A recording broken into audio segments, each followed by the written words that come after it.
Eu venho agora com ele, Lourival Santana. Eles, Thaís Arbex, também volta com a gente, os dois aqui comigo no telão. Thaís, já falei com ela, boa tarde.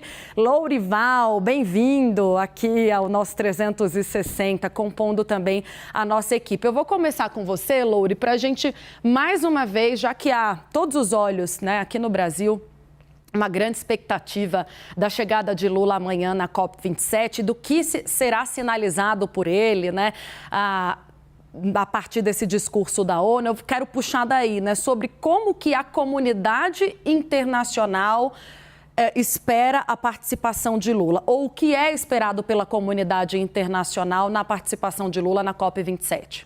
Boa tarde. Veja, o Brasil no ano passado assumiu compromissos ambiciosos na COP26 em Glasgow, na Escócia. Ele elevou, e foi um furo nosso aqui inclusive, elevou um ano atrás de 43% para 50% a meta de redução das emissões de gases de efeito estufa até 2030. Também prometeu zerar o desmatamento ilegal até 2028, o compromisso anterior era 2030. E o que a gente viu desde então foi o Brasil caminhar na direção contrária a essa, né? O desmatamento aumentou, as queimadas aumentaram e com elas as emissões de gases do efeito estufa. Quando os criminosos lá na Amazônia queimam a floresta, eles emitem gases e ao mesmo tempo destroem a floresta que é capaz de absorver esses gases do mundo. Então é um duplo efeito destrutivo sobre o clima.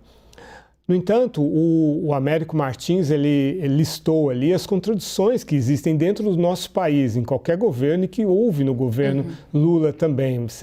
Bom, vocês duas são muito jovens, mas talvez tenham lido nos livros de história que houve um embate entre o então ministro da Agricultura, Roberto Rodrigues, e a então ministra Marina Silva, naquele primeiro governo Lula, com a então ministra das Minas e Energias, depois chefe de gabinete Dilma Rousseff, ficando ao lado desses desenvolvimentistas. Esse debate, esse embate entre meio ambiente e agronegócio foi se dissipando com o tempo. Eu me lembro de falar com o próprio Roberto Rodrigues, que foi um dos primeiros especialistas que disse: o Brasil não precisa desmatar mais para produzir mais, graças aos ganhos de produtividade. De qualquer maneira, no governo Lula, de fato, entre 2004 e 2012, houve uma queda no desmatamento da Amazônia ano após ano, e o mundo sabe disso. Então, existe essa expectativa grande num momento em que o mundo está num lugar muito pior do que 10, 12, 14 anos atrás, né? Porque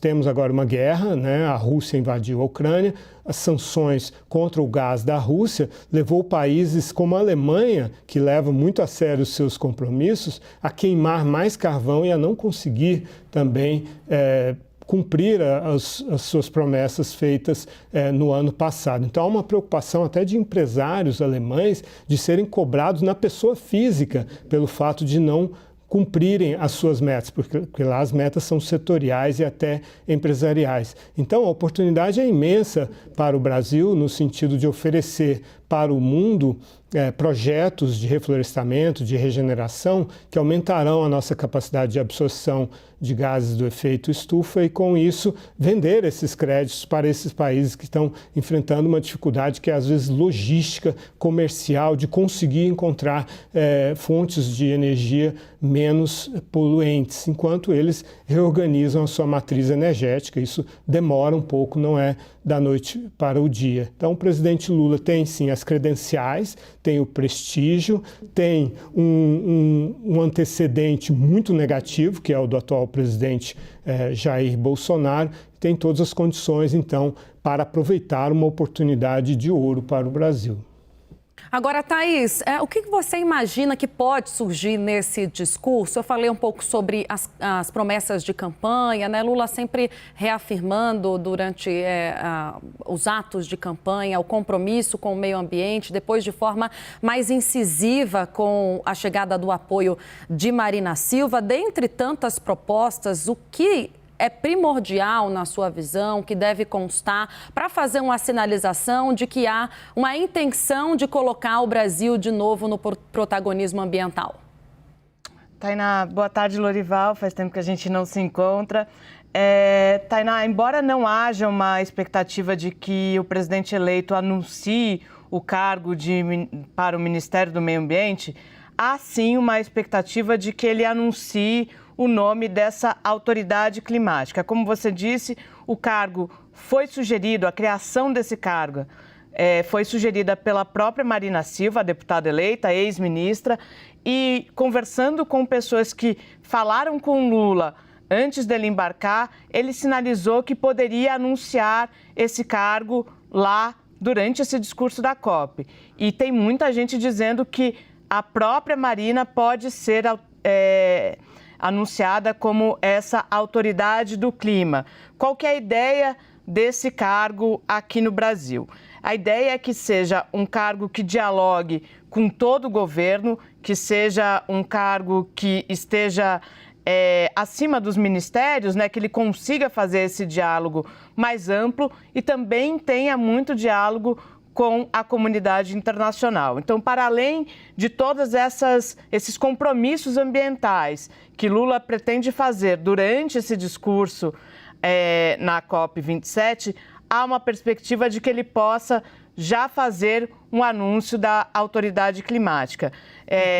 Seguindo muito o que ele fez em 2003, talvez, ou 2002, Lori me ajuda a lembrar, num evento nos Estados Unidos, que ele também anunciou um cargo importante ainda durante o processo da transição. Eu estava lá, foi em dezembro de 2002, o encontro dele com o presidente George Bush, né, na Casa Branca.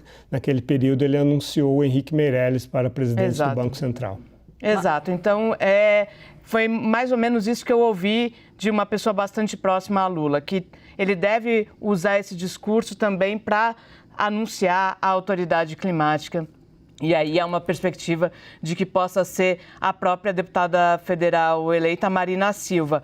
Importante a gente dizer que tem muita gente dizendo, né, quando esse cargo começou a ser ventilado, só para terminar, que seria um cargo que Marina teria que abrir mão do mandato de deputada federal. Mas a modulação desse cargo não está pronta. Ela muito provavelmente vai ser feita por meio de um decreto. Então, não necessariamente vai seguir o mesmo modelo de uma autoridade monetária.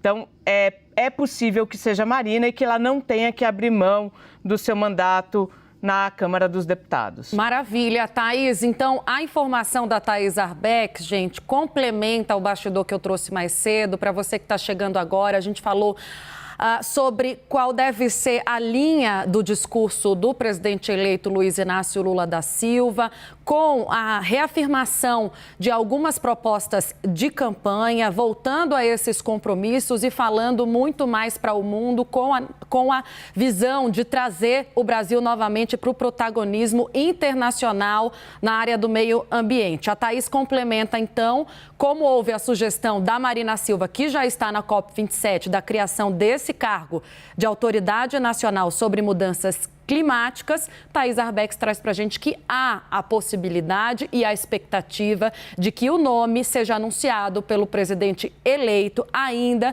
durante a passagem dele pelo Egito. Obrigada, Thaís. Lourival, daqui a pouco a gente volta com outra rodada de análise.